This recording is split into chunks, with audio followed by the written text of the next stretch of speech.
Okay, ever since the season premiere, I mentioned that I was in a mental unit twice last year and did an outpatient program. I just never told you why. Well, today, well, this is that day.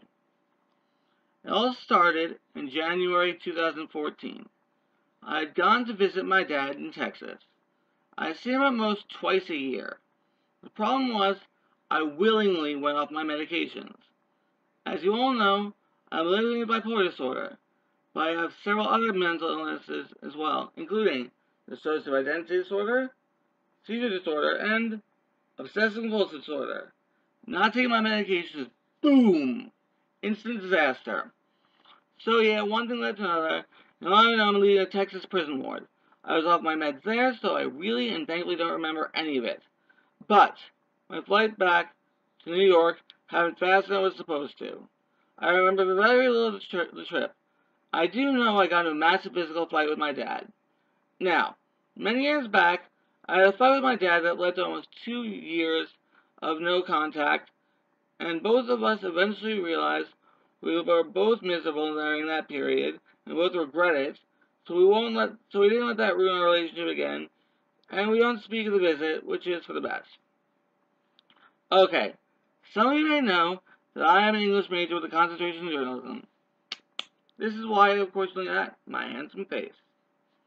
So, while I was a bookkeeper, working heavily during tax season, my dog Casper had passed away only a few months earlier. We were super close and his death hit me hard. I felt lost without him. So, on the last week of school, the atmosphere in the house turned toxic. Mom would come home every night and head right to sleep. Most of you don't know this, but I'm living in monophobia. This means I have a fear of being alone. So I felt like I had no one. Even on Sundays or on our days off, it still felt like she was ignoring me or giving me false interest. Well, it was the last 3 days before I completed my then current class. We were working on a group project, and none of what I had written fit into the project. So in frustration, I went outside and climbed into the roof of the house. When I had my moment of clarity, my life was just not the way it was. It was not right at all. So I climbed down, and we discussed our options, and we ultimately decided that the best course of action was for me to get help, and I thought that hospitalization was the best option. So we drove to Westchester Medical Center. I voluntarily asked to be admitted, and told the staff about my situation, and they took me in and gave me a room.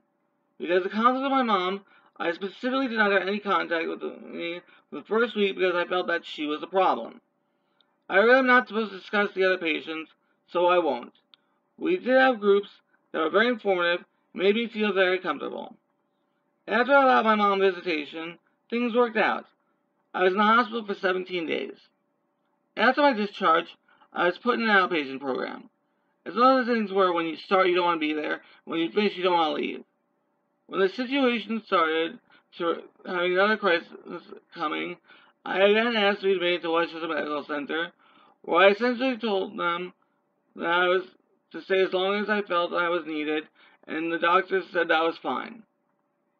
I asked to be on the same outpatient program where I met people who will be friends for life, I hope.